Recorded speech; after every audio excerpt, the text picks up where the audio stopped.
Corinthians voltou, rapaziada. Semifinalista de Copa do Brasil, Copa Sul-Americana e vai resolver a questão Brasileirão. Me perguntaram na live, aliás, muito obrigado pela audiência. Batemos 40 mil pessoas simultâneas. Um recorde absoluto do canal e creio que de muitos do que fazem, que atuam nesse segmento, né, de pós-jogos aqui. Inacreditável, gente. Obrigado pela moral que vocês me dão de coração. Numa das perguntas, das tantas que recebi, por que o Corinthians, com esse time, ainda está na zona do rebaixamento do Brasileirão? Isso é assunto para outro vídeo, tá? Porque aqui eu vou analisar a classificação na Sul-Americana. Mas só resumindo para vocês, não deu tempo. Porque esse time foi formado há pouco tempo. E teve data FIFA, muitos jogos com as Copas, né, e o envolvimento com as Copas, então jogos do Brasileiro espaçados, né, uma vez por semana. Fosse diferente, fossem todos esses jogos que o Corinthians tem jogado apenas do Campeonato Brasileiro, já tinha saído. Já tinha saído, como vai sair ali na frente. No que diz respeito a esse vídeo, a esse jogo que nós estamos analisando, é que tudo faz parte, né, gente? Eu não posso analisar apenas o jogo contra o Fortaleza, o 3-0 desta noite na Neoquímica Arena, sem analisar o jogo de ida, sem analisar a vitória contra o Atlético Goianiense, sem analisar 15 gols nos últimos 6 jogos, apenas uma vitória contra o Botafogo, líder, e olha que dava para ter voltado com um empatezinho, mas com vários resultados positivos, com um time encaixado, com opções que o Ramon acaba obtendo, com jogadores chegando e dando conta do recado, com o time se fortalecendo, se compactando, sendo maduro, consciente das suas ações. Eu não posso tirar do contexto apenas para o jogo de hoje. Mas vamos lá, vamos entender de que forma o Corinthians chegou até essa vitória sobre o Fortaleza. Não deixa de ser surpreendente. O Fortaleza é uma das boas equipes do futebol brasileiro, terceiro colocado. Eu falava até que não vinha bem, realmente, desde a vitória sobre o Rosário Central na fase anterior da Sul-Americana. O Fortaleza meio que caiu de rendimento, talvez pelo desgaste natural da temporada, acaba perdendo um pouco de fôlego, né? O elenco é interessante, mas quando você bate de frente com os principais do Brasil, você acaba tendo dificuldades. Embora tenha também vencido bem o Bahia no fim de semana, 4-1, foi um time que não viu a cor da bola contra o Corinthians. Impressionante. Nos 2 jogos, gente. Nos 2 jogos. O Fortaleza esboçou algumas pequenas, parcas reações durante os jogos, tanto na ida quanto na volta. E no que diz respeito ao comando do jogo, quando o Corinthians decidiu tomar as rédeas da partida, matou o jogo no Ceará e poderia ter feito muito mais do que o 2-0. O gol do Yuri Alberto, que sai no finalzinho lá, ele faz mais justiça ao placar, mas era para ter sido 3 ou 4 por baixo. Vem para jogar aqui em São Paulo e o primeiro tempo, isso está me chamando a atenção. Um Corinthians que está sabendo jogar esse tipo de jogo. Isso é fundamental, crescendo na hora decisiva. Faltam 3 jogos para o título. 2 da semifinal e a finalíssima em jogo único no dia 23 de novembro em Assunção, no Paraguai. 3 jogos para o Corinthians ser campeão da Sul-Americana. Pois bem, no primeiro tempo, o Corinthians administrou. Teve uma chance com o Coronado numa roubada de bola do Yuri Alberto, mas o Zé Wellison também teve uma chance numa defesa do Hugo. Depois o Corinthians ameaçou aqui e ali, teve um chute do Biton que passou por todo mundo, o Yuri deu uma dividida com o goleiro e tal, mas assim, jogo truncadinho, o Fortaleza tentando sair, o Corinthians marcando muito bem, o José Martínez jogando uma enormidade, dando pouquíssimos espaços para o Fortaleza, marcando bem, Carrijo muito bem, jogando mais por dentro. Depois eles inverteram de lado, né, ele e o Bidon, mas o Carrijo, o peruano, que não jogou como ponta, começa até aberto pelo lado direito, mas caindo por dentro. Depois ele vem para o lado esquerdo, caindo por dentro. E eu, o que está acontecendo? E ele comandando o jogo. Alguns passes ele errava porque ele estava tentando diferente, estava tentando algo um pouco mais para alçar o Yuri Alberto na velocidade, para buscar os laterais, mas, cara, que visão de jogo. E joga tranquilo, né? Joga sem se abalar. Alguém citou num dos comentários homem de gelo. Que jogador interessante. O que eu falei para vocês no vídeo anterior é que ele está treinando muito bem e até por isso mereceu a titularidade no jogo de hoje. Vai ter uma sequência ali na frente, não sei se vai ser titular do time, mas é um jogador muito interessante, jogando inclusive nesse esquema do Ramon, mais por dentro auxiliando o Rodrigo Garro, o Coronado na verdade, que foi o titular enquanto ele estava em campo. Pois bem, primeiro tempo, Fortaleza não chegava. Aí vem o segundo tempo. O Vojvoda faz as trocas, 2-0 no placar, no agregado, precisa correr atrás do resultado e aí o Fortaleza começa. Aí o Breno Lopes tem uma jogada, dá um chute, o Hugo defende, aí o Félix Torres acaba errando ali num domínio de bola no círculo central, mas aí o Hugo Souza providencial acaba salvando o que poderia realmente ser o gol do Fortaleza. Depois tem uma jogada pela esquerda, acho que do Felipe Jonathan, cruzamento, e o Renato Kaiser perde um gol que eu não consigo nem explicar como ele perdeu, porque a bola já tinha passado pelo Hugo, ela chega na frente do Renato Kaiser e ele chuta por cima. Se ele chapa ali, a bola ia para o gol. O que acontece? Logo na sequência, o Corinthians mata o jogo. Porque naquele momento estava perigoso. A gente não tinha 20 minutos do segundo tempo, em que daqui a pouco, se o Fortaleza faz um gol, ele volta para o jogo, ele volta para o confronto.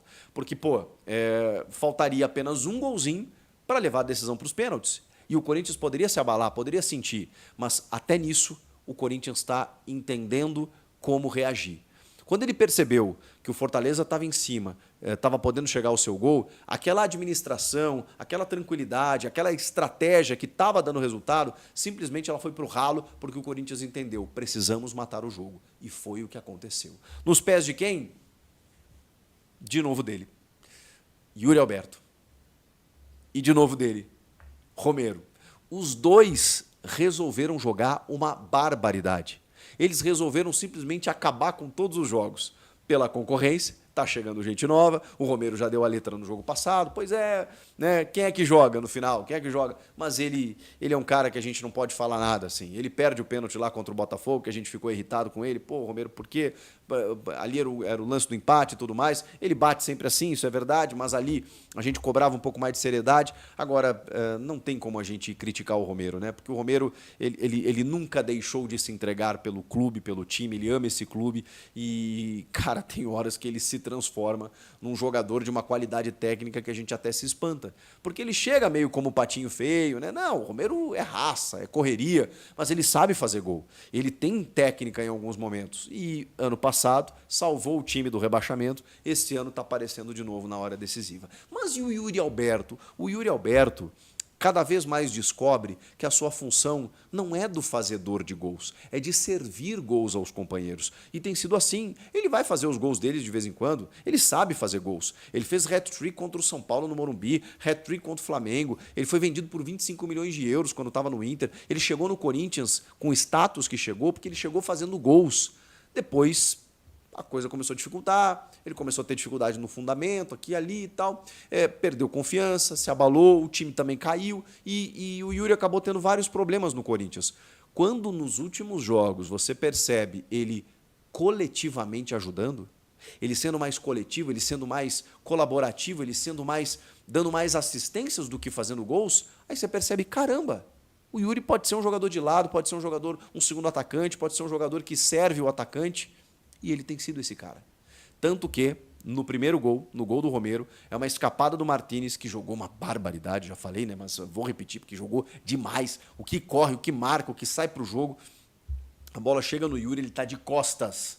O Yuri faz um giro e chuta assim, mas com toda... Parece que ele imprimiu toda a força que ele tinha naquele momento, porque ele viu que o Romero estava chegando livre no espaço, pelo lado direito, e ele gira e faz um esforço para a bola chegar no Romero, ela chega no pé do Romero. E aí o Romero dribla o Brits assim como...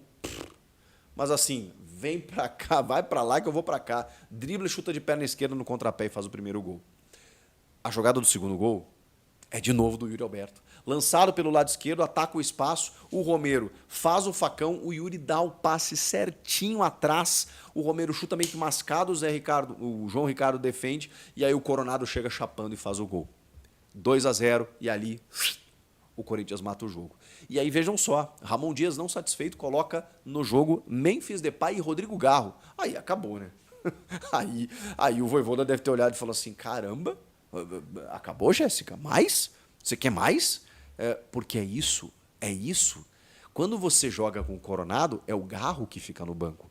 E até vocês podem jogar juntos, porque é o que acontece em determinado período de jogos. Eu não sei se eles vão ser titulares em jogos durante 90 minutos contra todos os adversários, porque eles jogam muita bola, os dois. Mas em alguns recortes de jogos, pode ser que sim.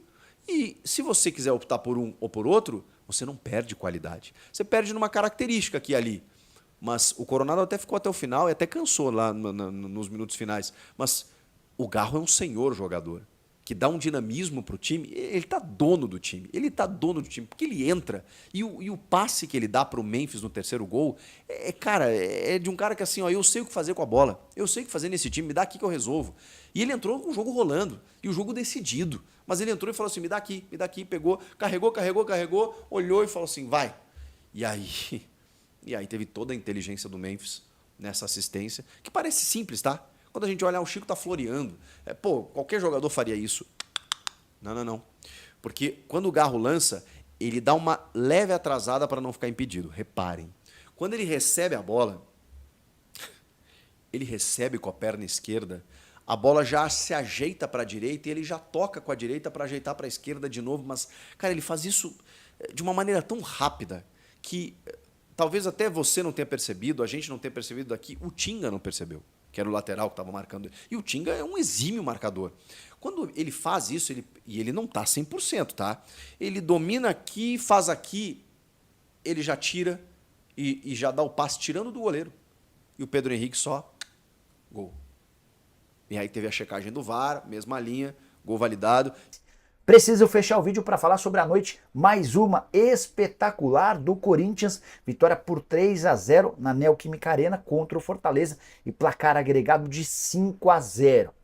Corinthians na zona do rebaixamento, 24 pontos atrás do que o Fortaleza, terceiro colocado no Campeonato Brasileiro, despachou o Fortaleza com 2 vitórias, nenhum gol sofrido e 5 gols marcados. Corinthians é semifinalista da Sul-Americana e espera o vencedor do confronto entre Atlético Paranaense e Racing para saber quem enfrenta.